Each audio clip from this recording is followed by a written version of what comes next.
you'll sympathize or empathize. Why don't you get a real job? Is basically, So I used to get that all the time.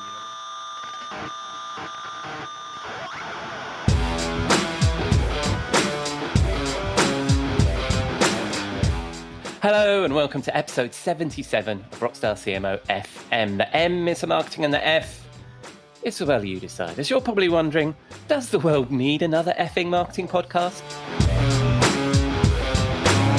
I'm your host, Ian Truscott, and this weekly podcast serves as my excuse to chat with marketing friends, old and new, that I've met through my career as a marketing leader, consultant and trusted advisor, and hopefully, along the way, share some marketing street knowledge that will bring out the Rockstar CMO in you. Come say hello. We are Rockstar CMO on Twitter and LinkedIn. This episode is recorded on Friday, the 27th of August. I hope you've had a good week and you are well, safe, and staying as sane as you feel you need to be.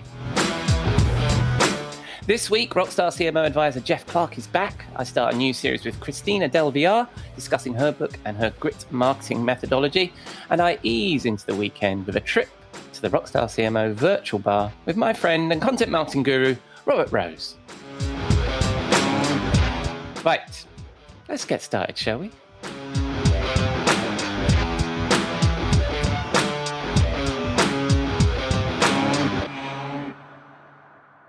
On to our first segment. A welcome back to my chum, Jeff Clark, Rockstar CMO advisor and former research director at Serious Decisions and Forrester. And we continue to explore the topic of planning.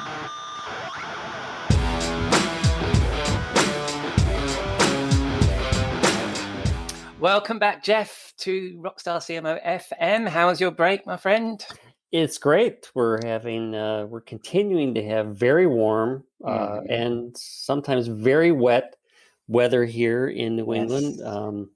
So it feels like July, but it's August. So whatever. Didn't a storm just sweep through? Was it that far north for you? Henri swept through, and I think it's named Henri, and I think it's payback for all the problems that Haiti has had. And they're like, we're sending one up your way, and it turned into just a big rainstorm here, but so it wasn't too disastrous. But hey, there's still plenty of time in the hurricane season. True, that's true. I remember, and seeing those warnings from when we were living in Stanford brought back memories when you're those storm warnings that come through. Yeah. Anyway, I've successfully done the English thing and started the conversation about the weather. But really, last time we were chatting, we were talking about the marketing inputs, weren't we, for our planning? So we're still on this planning treadmill. Yes, indeed. And a key piece of that, we were chatting before I hit record, the customer needs, is capturing the customer needs. What's your approach to that? What say you, my friend? What say I is, needs is, I actually think we certainly did talk about it, last time we were talking about planning inputs, but it is something that comes up over and over again, because it is central to, it's really central to marketing. It's like, your strategy, your planning, your campaign, planning execution. You really want to design products, what you're trying to sell around the problems you're trying to solve for the customer. And so, and a lot of times, we talk about it as pain points, or there's lots of different terminology, but you're really trying to make sure you can articulate that we understand you've got a challenge problem to solve. We've got a solution, and I want to be able to speak in your language to you about the fact that I understand what that challenge is, and here's my approach to how I'm going to address that for you. I like that. Now, there's a couple of points that immediately spring to mind from that. The first one is I've heard feedback that B2B marketers spend a little bit too much time talking about the problem, and the customer already understands the problem. Is that an experience that you've seen where, marketers sort of are so proud of themselves that they figured out the problem, that they go on and on about it, and the customer's going, yeah, we know, we have the problem. Skip to the bit where you're going to help us. Yeah. No, I think that's certainly is valid, and it's funny because I think one of the things that we we knock around is the concept of thought leadership. And it's like, I'm just going to talk about, about how, in fact, we understand the problems out there, et cetera. And, but I think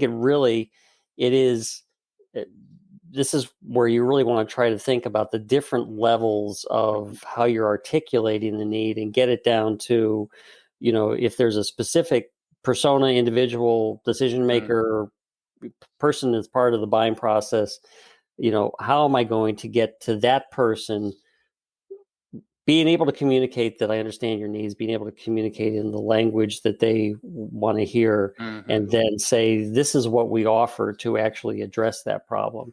So it's not that you just want to babble on and on and on about the challenges and the problems out there. It's that you really want to be able to talk, their language.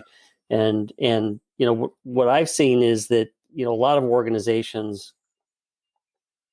because this is more than just, what are we going to put out in our white papers and in our webcasts and stuff like that. Sometimes the challenge is often shifting the entire organization to think about, about addressing customer needs as opposed to products.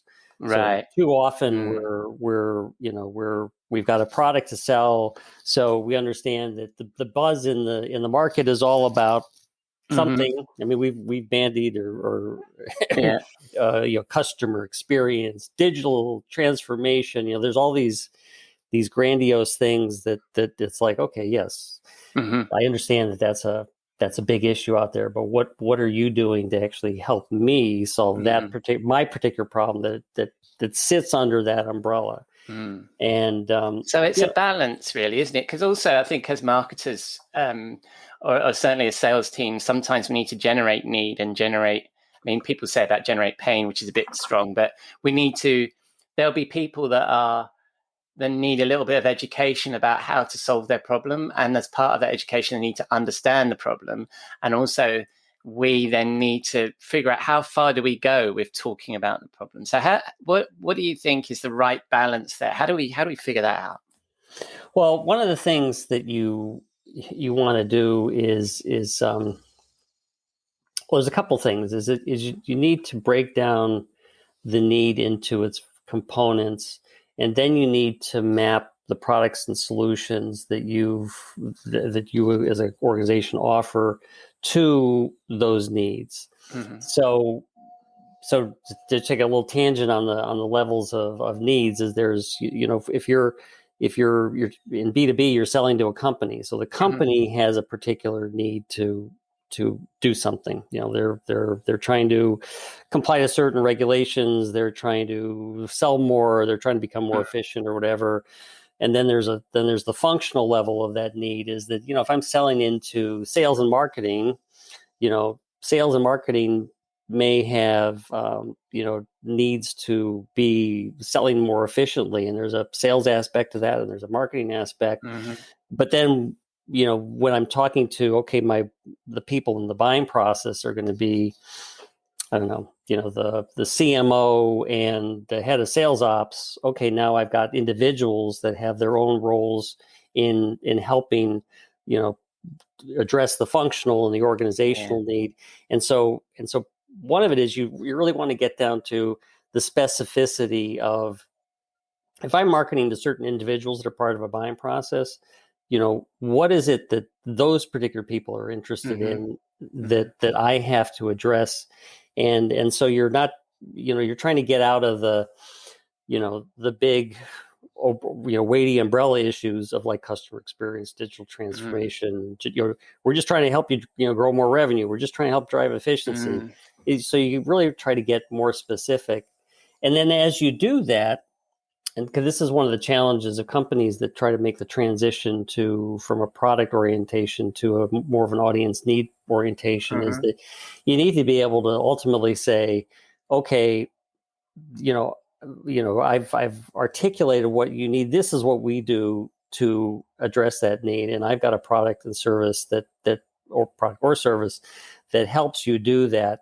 And so internally, you need to do that, because if you've got people in the organization that are so used to selling from a product first perspective, you need to be able to say, yes, we're trying to address audience needs, but ultimately we're driving revenue for particular products and services. And it's actually best to get it down to, if we're running these campaigns focused on specific customer needs, we're driving revenue in these specific products and services, so that you're not trying to stay up there in the clouds. You're trying to actually take it down to a level where it's like, this is the impact to the organization. Mm-hmm.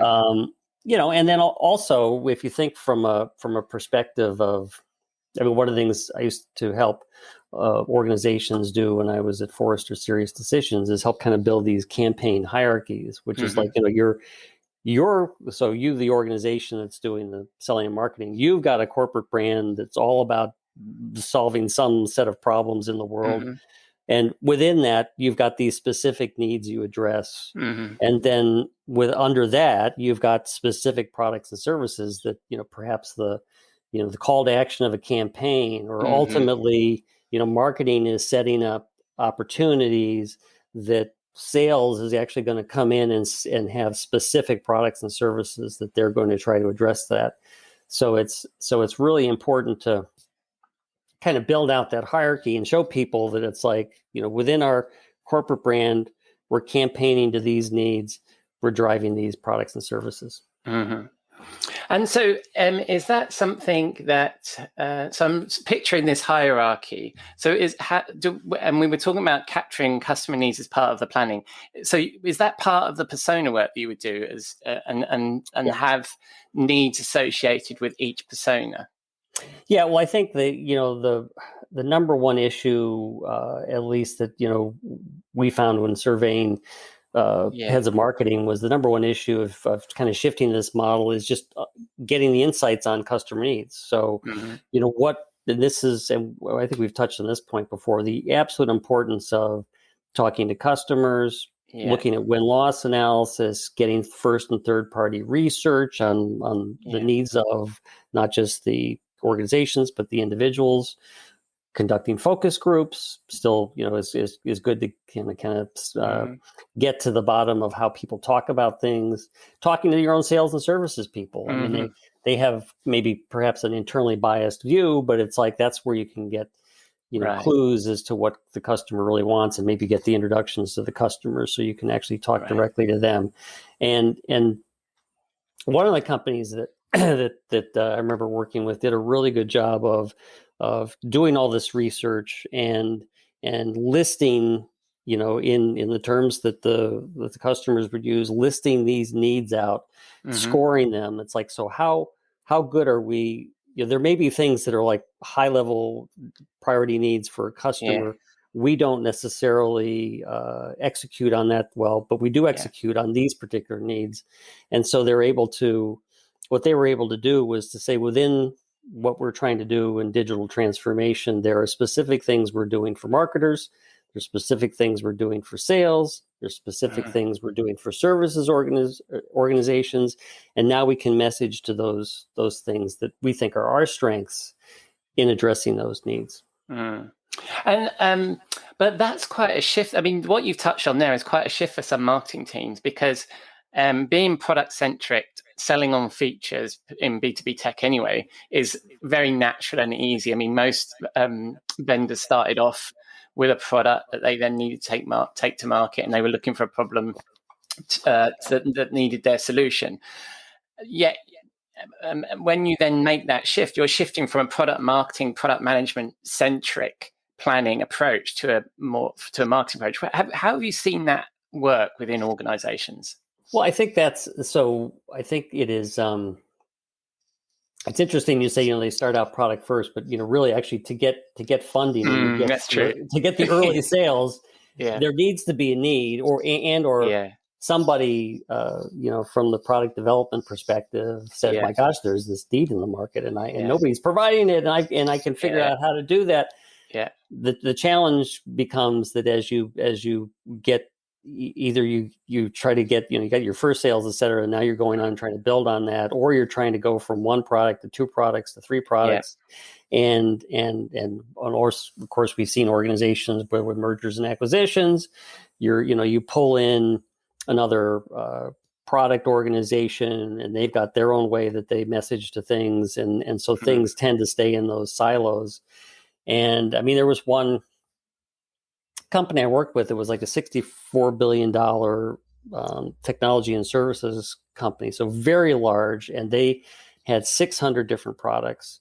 And Wow. what they basically, they came to the realization, it's like, because sales, the marketers, the customers were all totally confused because there's just too much going on with all these different products. And so they had to shift to more of an audience focus and kind of build out, in this case, they build out kind of vertical and sub-vertical markets have their own specific needs. So they could take any particular product or solution that fit into that market and map it in, and then, at the high level, address the market need and the, individual organizations and all the different levels. And that became their campaign, not just their campaign hierarchy, that came the way that they shifted the sales organization, because they wanted people selling, who would start developing their own subject matter expertise in how to solve particular problems.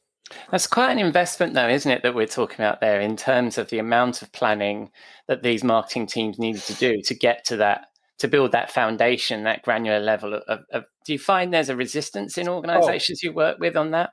Absolutely. Yeah. Absolutely. I mean, it's it's too easy, like we discussed in planning last time, it's too easy to say, just, tell me my budget and I'll go out and I'll just create a plan. And I'm going to go to these events and I'm going to run these webcasts and we're doing this blah, blah, blah.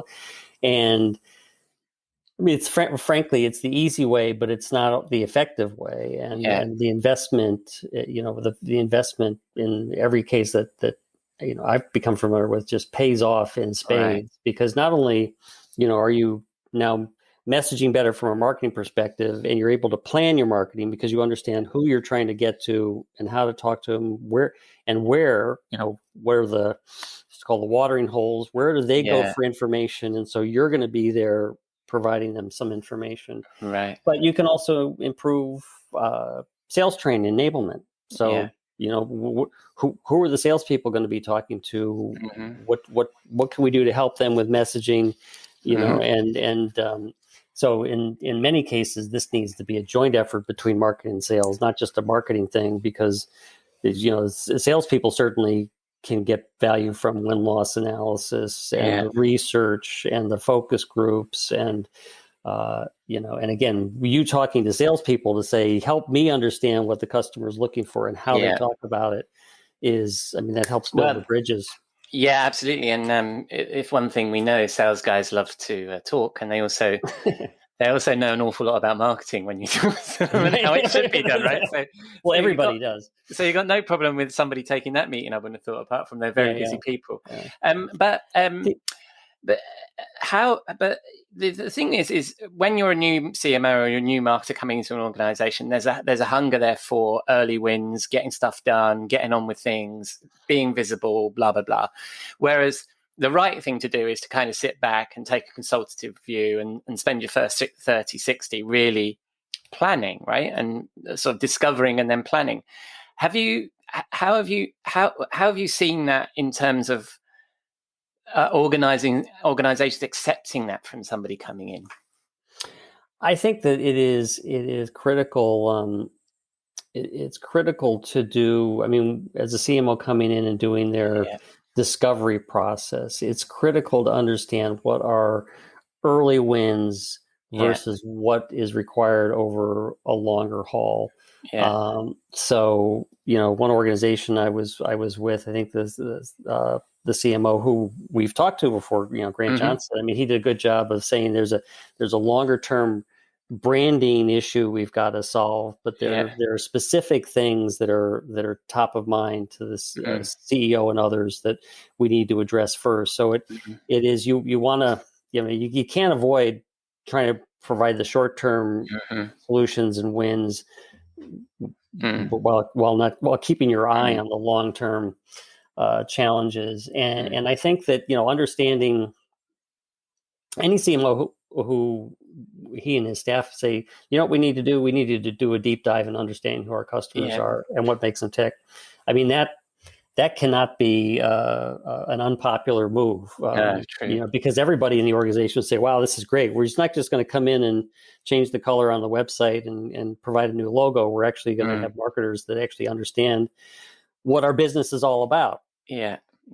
That's a very good point, and probably a very good point to end on. I did sort of digress there into the value of planning completely, but I think that's one of your skills. Well, also last week I had a bit of a rant about, and it just happened to be about planning when you left me alone on the show. So I was thinking, what's the anecdote to what I was ranting? So it was good to get your advice there. And Jeff, when people spin the dial on the interwebs, where they're going to find you? I'd say, well, at Rockstar CMO Advisors for one, and also on LinkedIn. Yes, and you normally bring us a disc to the show for us to drop on here on the Rockstar CMO.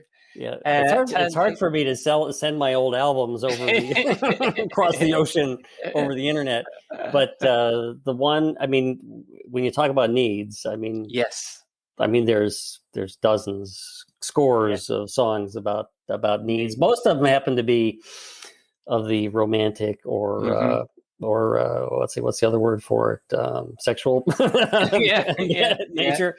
And so what I thought, just because I like the high energy tunes to end this, is "I Need You" by In Excess. Splendid. Well, we'll be playing out with that, Jeff. And will I see you here next week? Are you still in your travels? Yeah, actually. And I think that next we're going to talk about waste. Oh, that sounds interesting. All right. Well, I look forward to that. I'll speak to you next week. Cheers, mate. Okay. Bye-bye. Take care. Bye-bye.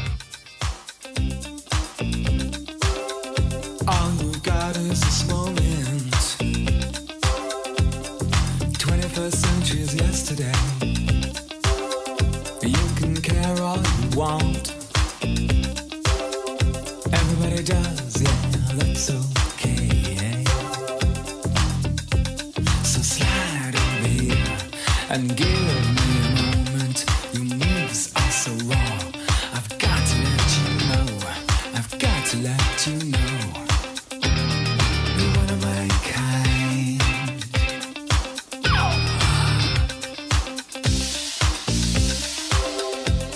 I need you tonight. I'm not sleeping. There's something about you. Thank you, Jeff. And that was a bit of In Excess and Need You Tonight from 1987. If you have something you'd like me to discuss with Jeff, give us a shout. We're Rockstar CMO on LinkedIn and Twitter. And of course, I will include all of Jeff's links in the show notes. Right, on to our guest. Regular listeners may remember Christina Del Villar from episode 64. She is a Silicon Valley marketing executive, consultant, and author who geeks out on helping companies transform, grow, and scale. With 25 years of experience at Fortune 100 companies and more than 15 startups, Christina has developed go-to-market and marketing strategies for new product launches, acquisitions, and IPOs, particularly for high-growth companies. I invited Christina back onto the show to dive into her book, Sway, Implement the Grit Marketing Method to Gain Influence and Drive Corporate Strategy, which we introduced in our last chat, but has now been published. And in this 4-part series, we will dive into what grit means and how you can apply it. I hope you enjoy this conversation.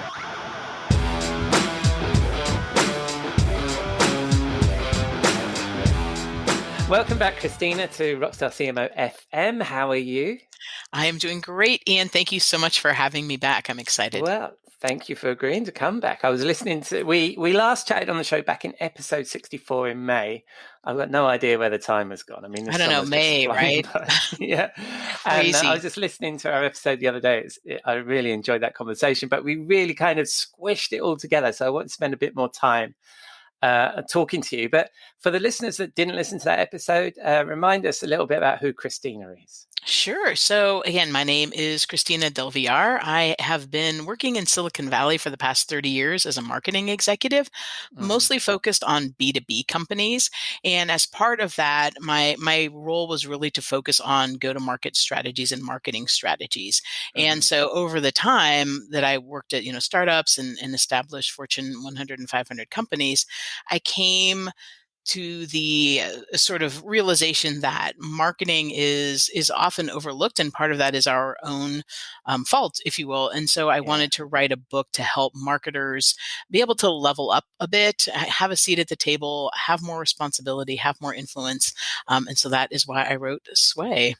Nice. And so the book, its full title, Sway, Implement the Grit Marketing Method to Gain Influence and Drive Corporate Strategy. You can see that I'm referring to my notes. Right. I don't even know if I could remember that. No. That's quite the title.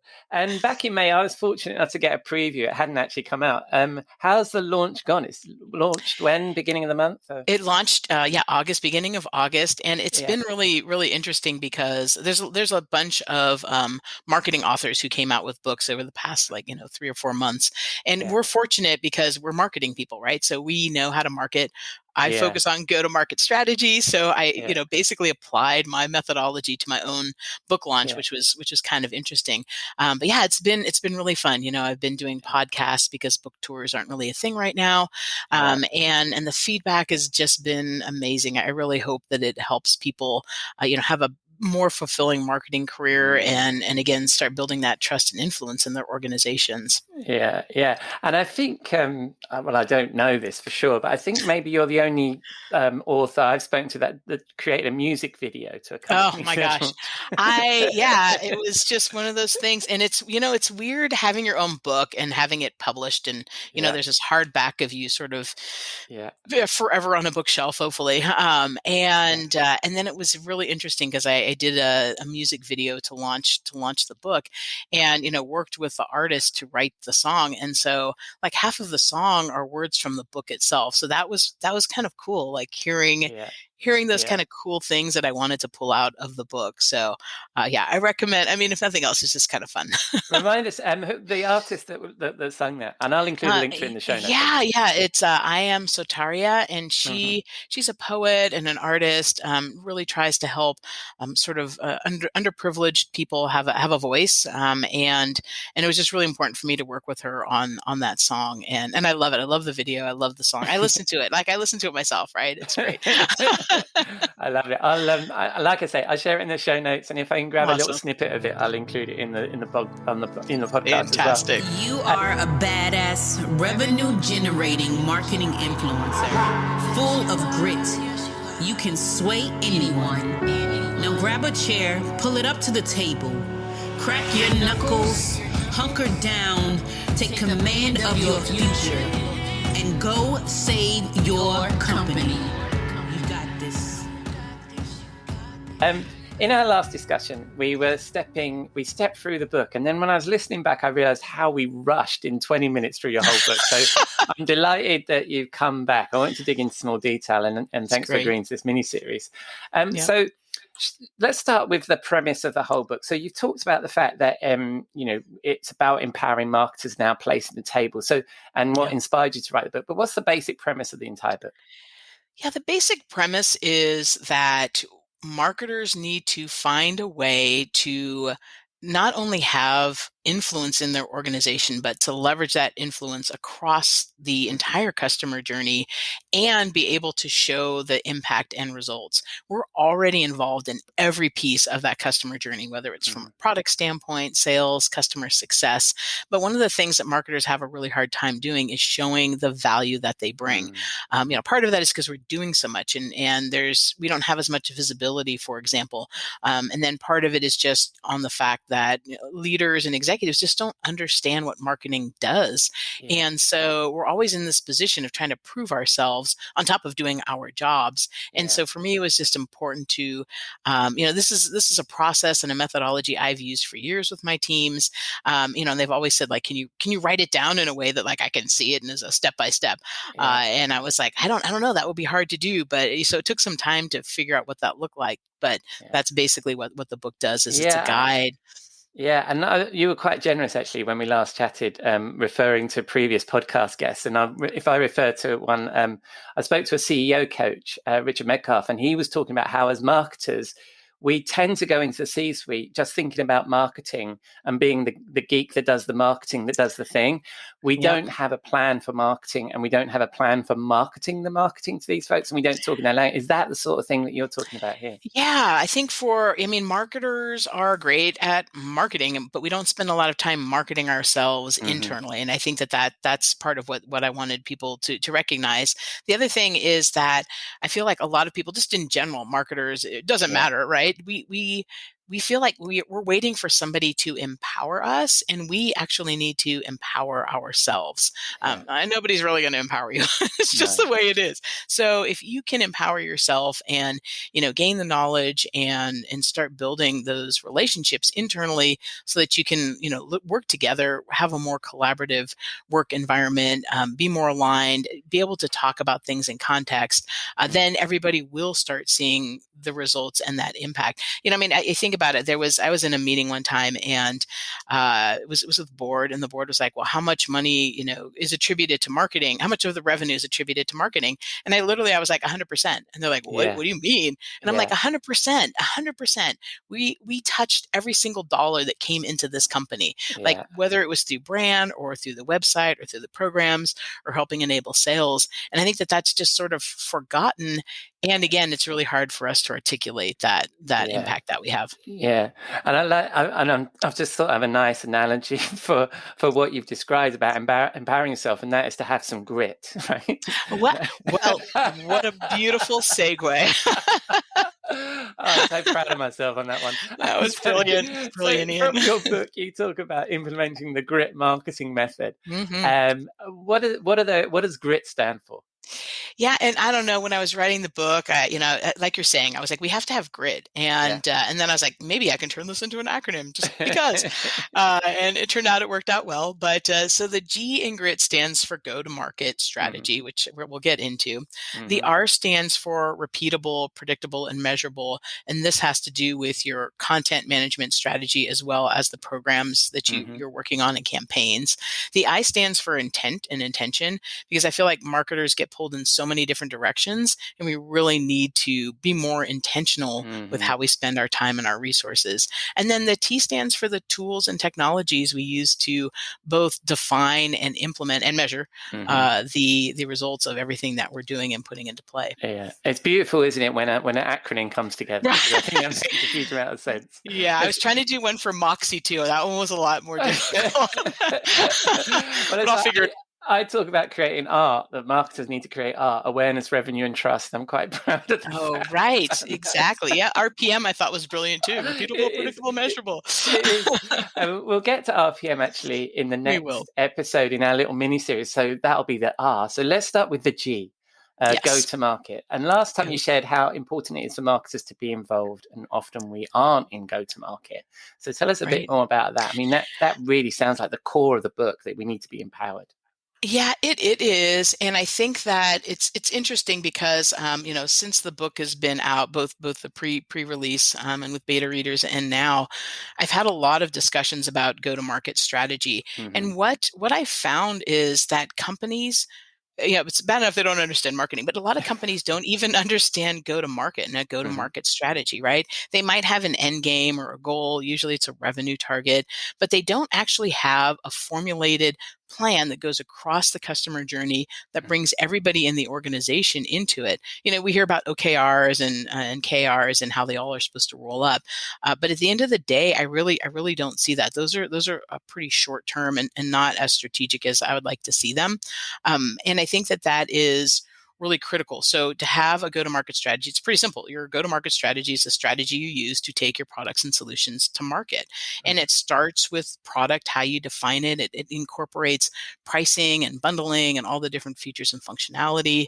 Obviously, it goes through marketing and sales, but it also continues, especially because I work a lot with B2B, with the customer success and the journey that the customers have, right? How do you get them onboarded? How do you keep them? How do you keep them active and using your products and solutions every day? My goal is that the first thing people come to in the morning when they go on, they probably go to their email first, but then maybe they go to my solution, right? Like that's my goal. Yeah. right? I want them in there every day, and I want them gaining knowledge. That's a long-term relationship and partnership with those folks. If you're implementing software, I mean, it could be anywhere from 2 to 10 years that they're using it.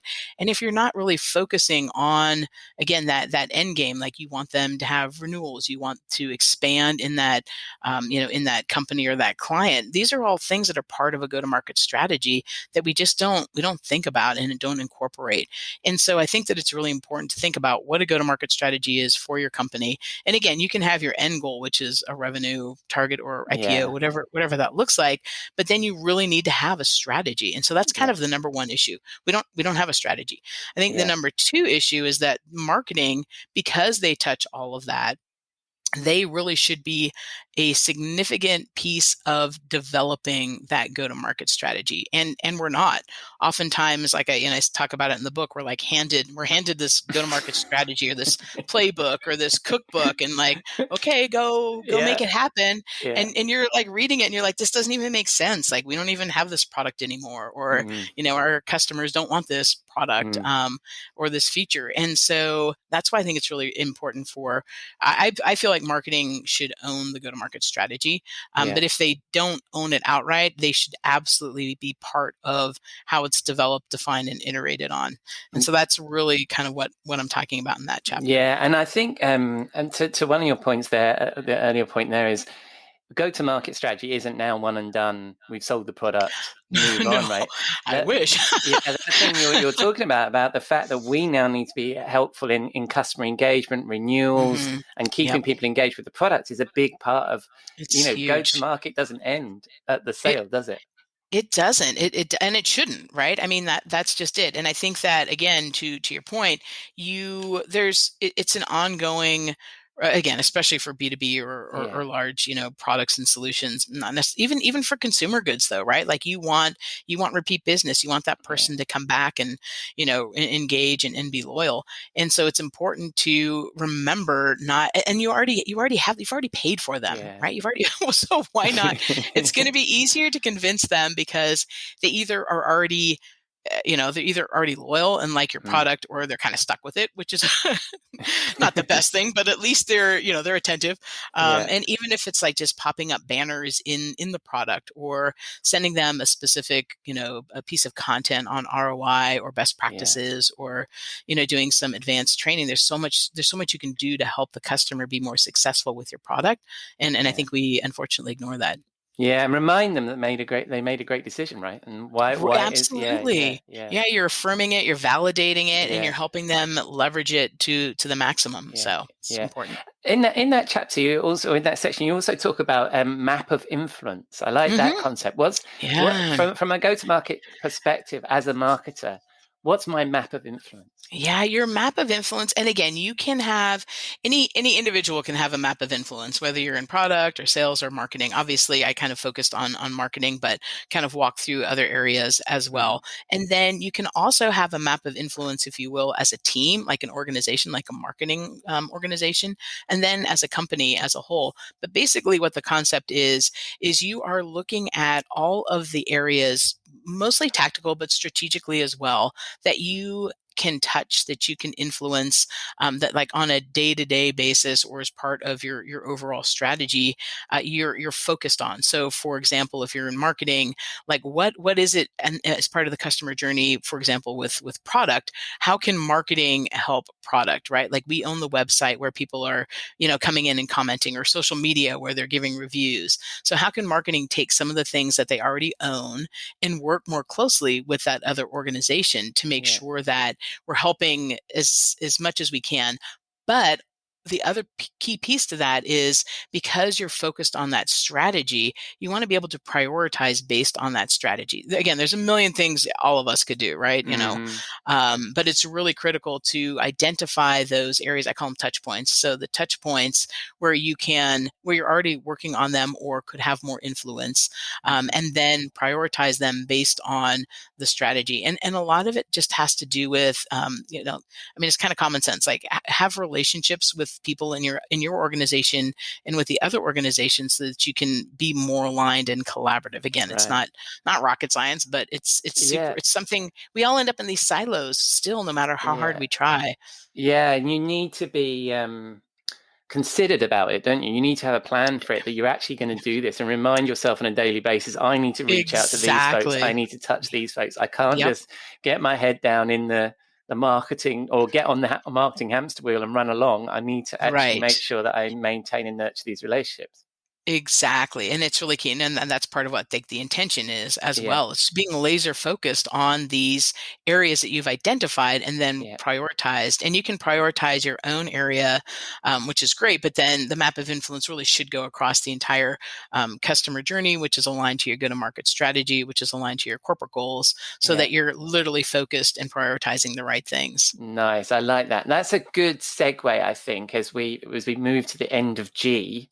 Although I still feel that the time just flew by there, and I'm not sure that we covered everything in go-to-market. But as a reminder, your book is called Sway: Implement the Grit Marketing Method to Gain Influence and Drive Corporate Strategy.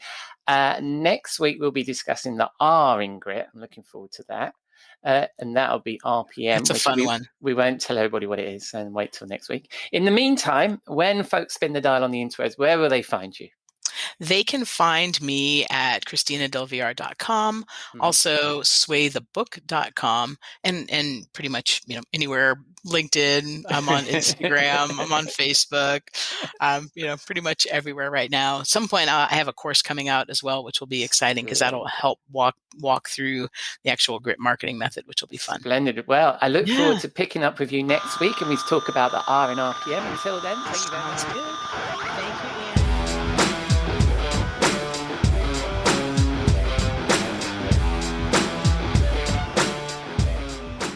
Thank you, Christina. So that's the G of Grit. We'll get to the R next week, and I will, of course, include a link to the book and all her links in the show notes that you can find on our website at rockstarcmo.fm.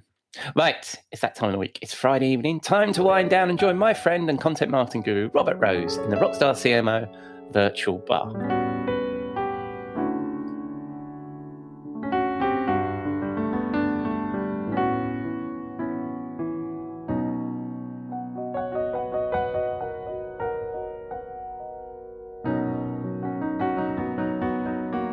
Good evening, Robert. What are you drinking? Oh, hello, my friend. It's nice to see you in the bar, and it's nice to be at the end of the week here.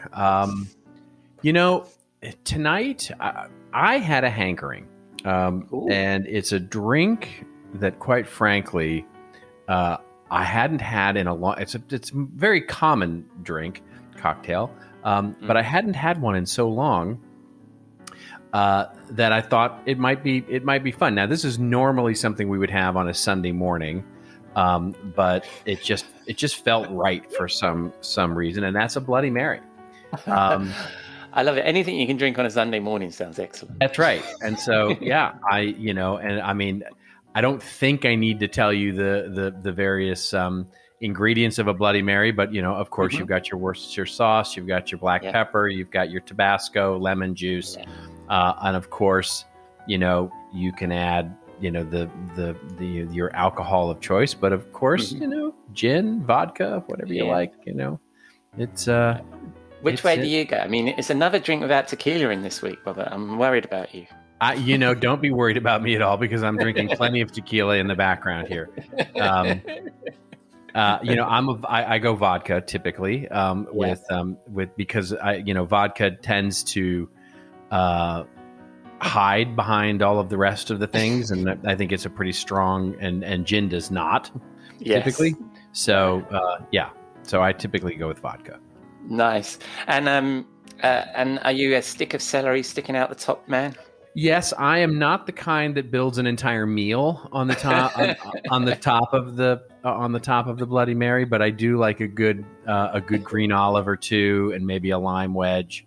I'm full stop, not a celery guy. Celery to me is a complete waste of a vegetable. Yes. And so, so no celery for me, but the rest of it I like, but I'm not putting bacon or a hamburger or something like that on the top of the glass. I'm thinking maybe you'd have some like breakfast tacos or something, a bit of a hangover and a it's fantastic with breakfast tacos. Absolutely. There's so much that's great about a Bloody Mary on a Sunday morning, but I had a hankering. I thought we should have one here on. I love it. And it's really the only drink, apart from, I don't know, a champagne on a flight, that you can really get away with before noon, isn't it? And that hides the fact that you're a complete alcoholic. Exactly. It is indeed one of those. Yes. Other than, you can also get your glass of Prosecco or champagne, that sort of thing. Yes. All right. Well, I'm going to try and repeat that recipe using the ingredients on my desktop bar. I'm close-ish in that I have myself my Hendrick's Lunar Gin still this week. I need to drink this up. And do you put ice in your Bloody Mary? Do we put it in one? Are you putting ice in your Bloody Mary? Oh, of course. Yeah, of course. I thought as much. I've just dropped a piece of ice. I don't know where it's gone. Yeah. All right, some ice, and put in my gin.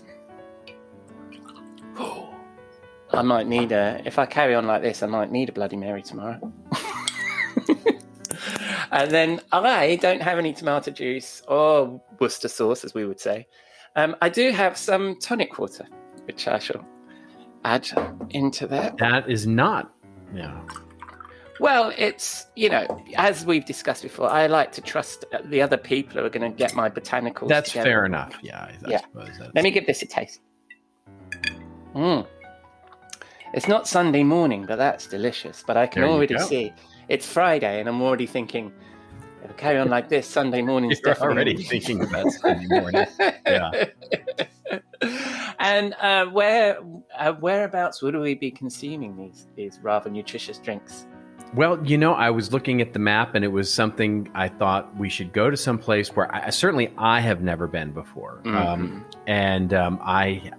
So right now, I have, with everything going on in the world, I have a very strong, it's like, what's the opposite of America right now? What's because I kind of want to be there. And so the place that I picked for us was a place I've never been and have wanted to go for a long, long time. So if someone out in your audience would like to send me a free ticket to go there, I would be more than happy to oblige. Palma de Mallorca, right? So the island, of course, of Mallorca. And, I've never been to Spain, much less Mallorca. Wow. But I've, I look at the pictures there and I just go, wow, that is someplace I'd like to go. And it looks like, of course, I've never been there, but it looks like the kind of place where you could sit with a Bloody Mary and just watch the sunset around the buildings and sort of have that golden hue of the sunset, and just have, a very, and I looked at the temperature, and it's like, it's, so I'm American, so forgive the Fahrenheit, but it's, it's like 65 degrees every single month there, Yeah. So nice. And I mean, I'm a huge lover of Spain and going to Spain. And I think you're spot on there. And certainly, and then, you combine that with the tapas and all the good things. Yes. And also we've done red wine on here before, haven't we? Well, obviously I didn't. I had a gin and tonic, but get some fine red wine. Sure. And then a nice Rioja. Yes, and then kick the day off with a Bloody Mary. Too much Rioja the night before, and of course then you open up with a Bloody Mary. Sounds idyllic. So I think that we know where we need to put the European version of Content Marketing World then, don't we? There we go, Mallorca. Yeah. Just have a chat with Joe. That's where we'll start. We just need to find someone I know where. Seville oranges. Orange. Lovely. It's all there. It's complete. So Content Marketing World in Seville, 2022. Brilliant.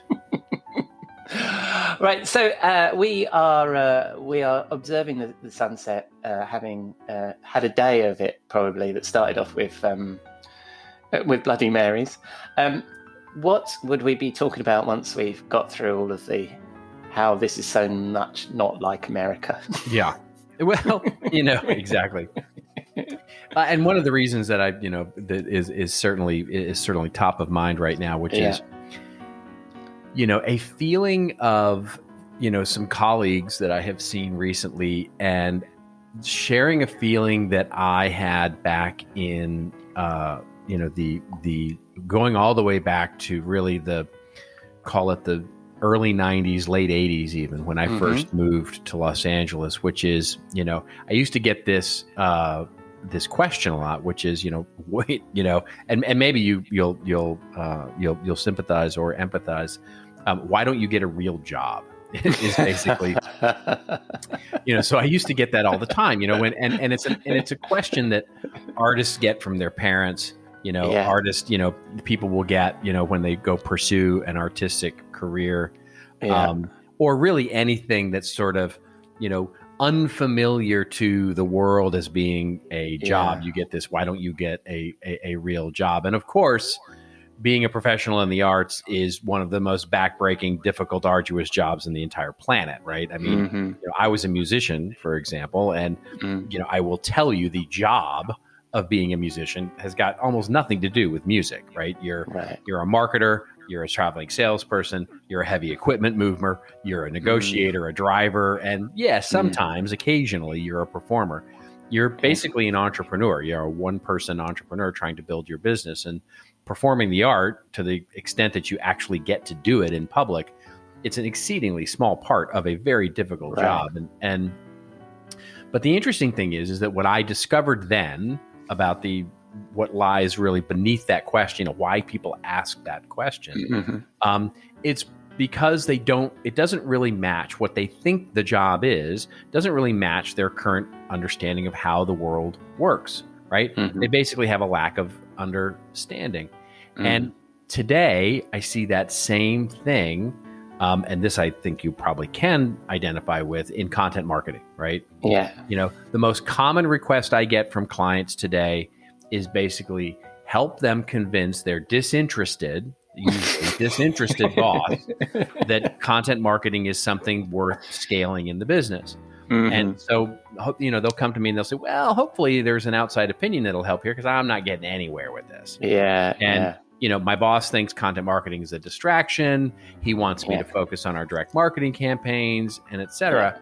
And what I suggest is basically that their boss is ostensibly asking, why don't you get a real job, right? And the answer that I say is, don't try, this is the, sort of cautionary tale here, don't try to teach these executives about how difficult content marketing is, and don't flash around all these examples of how exponentially successful, the rock stars, as it were, can be, because both of those approaches basically is the equivalent of the screaming teenager going, but I've got talent, right? To their disbelieving parents, and it's like, you may be right, but guess what? They don't care. It doesn't seem real to them. It's not real.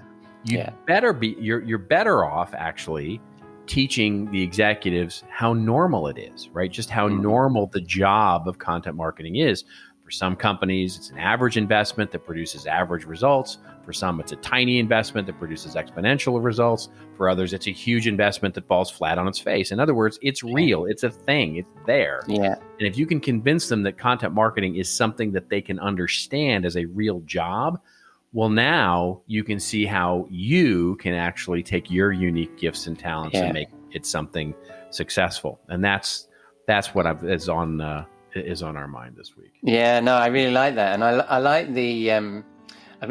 Get yourself a real job is interesting, and I was wondering how that was going to go when you first mentioned it, because I think at the moment, with everybody working from home, my wife leaves the house to go to work because she works in a store, right? So for her, I don't have a proper job because I don't leave the house.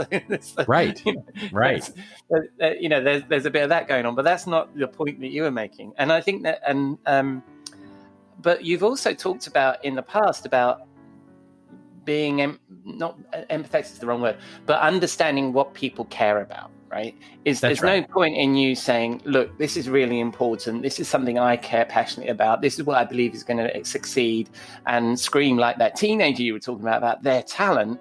If what you're saying, they don't care about it. You haven't put it in the context of what's going to drive them forward. Well, that's exactly right. It's what they care about, right? But before you can even understand what they care about, you've got to make them care about the concept, which is, the idea is that you have to make them understand it, right? Yeah. And the way to make them understand it is not to point out how a few people can be exponentially successful at this, right? This is, it is the equivalent of us going, if we go ask our parents and say, hey, listen, I want to go to Hollywood and become a rock star. Go, look, Billy Joel did it. Look, Elton John did it. Look, these guys did it. They're making tons of money and buying mansions and buying their parents' houses and, and all of that. That just makes the boss in this situation go, yeah, but you're not Elton John, right? And so what you need to say is, look, there are a lot of people out there doing this, some of them doing it well, some of them not doing it so well. And the investment required is something, that we should do. There are good methods of investing in this. And let me tell you why it's a good process, like why it's a real process. It's a real thing. It's not just some fantasy of some businesses that can make this work.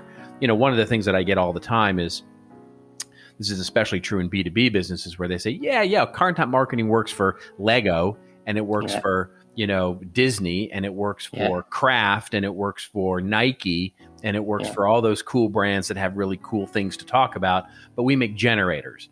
And it's like, yes, but people buy generators based on emotion. They buy their generators not based on some, the cheapest one available. The differentiation in buying a generator comes in making them feel a certain way. And so content marketing can absolutely have a role to play there of making people feel a certain way.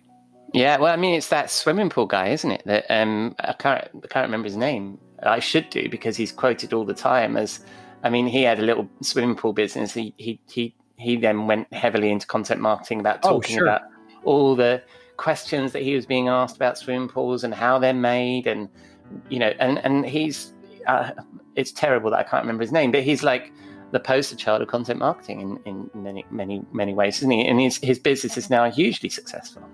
Yeah, that's right. That's exactly right. Yeah. Well, that's excellent. So, what do you usually advise your clients if they're being advised to find a real job? Do you say, yes, you go do that, but somewhere else where they might understand you, or how do you take that approach with that organization, turn them around to realize what content marketing is all about? Well, one of the things that you have to understand is that you're not doing, just very much like the fact that, being a musician or being an actor or being a writer or being an artist, being a painter, the job of that is not, because what people tend to conflate content marketing with is the fluffy stuff that gets created, right? Yeah. So, there is an impression, and a false impression, that the job is simply doing cool stuff. Right. And as I've said on this show before, and many times before, 90% of content marketing and content strategy has nothing to do with content. And it's a similar thing to the job of being an artist, right? Which is 90% of the job of being an artist isn't about the art. It's about how do you actually do the hard work of marketing and sales and project management and communication and heavy lifting and doing all the things that need to get done. And once you start to expose that to the business and say, listen, content marketing works because it shares so many of the hard work practices with sales enablement and marketing and, understanding audience needs and understanding product and understanding the development of product and understanding the measurement and digital and all of the sort of blocking and tackling that is the real job of content marketing. And yeah, occasionally we also get to create really cool, sexy Lego movies, right? Yeah. And so that's the real difference is exposing all of the things that are the mechanics and reality of what the content marketing practice is all about, so that they go, oh, it's real. Okay, now it sounds hard, right? Now it sounds difficult. And we have to build a business case for why we are the right ones to do it, of course. But at that point, you're now building a business case based on your talents and gifts and capabilities, rather than sort of getting them to understand the concept full stop. Yeah, no, I love it. Well, thank you very much, Sir Robert. Good advice as usual. And talking of advice, where can people find other pieces of advice like this? Well, you might find it. You might find it on my little hovel on the web, which of course is contentadvisory.net. And we're putting a few thoughts up there occasionally. Splendid. Well, and luckily the bar was relatively quiet this evening, so that's fantastic. Yes, it was amazingly quiet this evening. Yeah. And will I see you in this quiet bar next week? I'm not sure how quiet it'll be, but definitely you'll see me there. Excellent. And in the meantime, when people spin the dial on the interwebs, where are they going to find you? They're going to find me on LinkedIn and Twitter primarily these days, and I'm easy enough to find with a quick search on either. Excellent. Well, I'll see you then. See you next week then, Robert. And have a good week. Thank you, Robert. We definitely need to make this a proper job. Wise words indeed. So that's a wrap on episode 77 of the Rockstar CMO effing marketing podcast. I've been your host, Ian Truscott. Thanks again to Jeff, Christina, and Robert. I really appreciate their time for them to share their insights with us. So please check out their work. You can find all their links in the show notes in your favorite podcatcher and at rockstarcmo.fm, where you can also find all our previous episodes.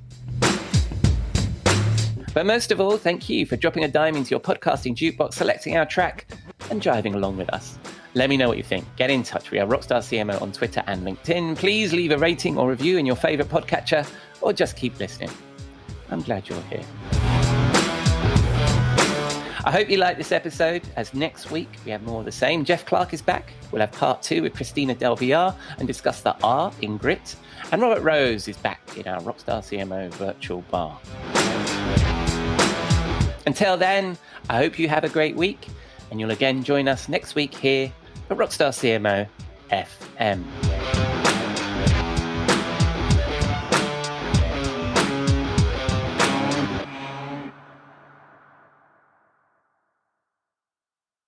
You may know you're listening to this show along the Marketing Podcast Network, but did you know there are other great shows on MPN to help your business?